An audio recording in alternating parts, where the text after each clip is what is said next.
ra rời mà lòng đắng cay. Yêu thật nhiều, trao thật nhiều để rồi trắng tay. Thôi thì anh đây không được mấy khi mình trao con tim nhầm tay. Qua ngày mai em không còn đây, anh chẳng muốn tồn tại. Yêu thật lòng không quen được đâu, anh là người mua vui từ lâu.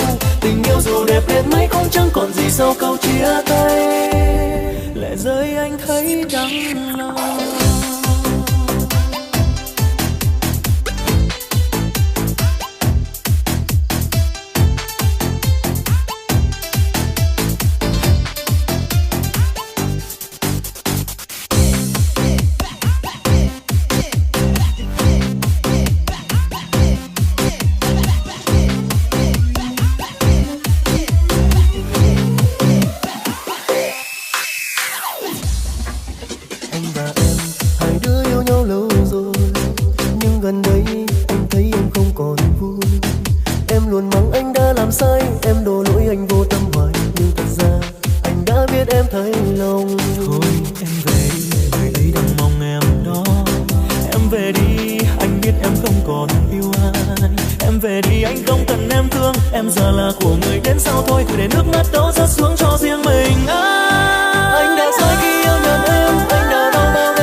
Thôi thì anh đây không được mấy khi mình trao con tim nhầm tay. Qua ngày mai em không còn đây, anh chẳng muốn tồn tại.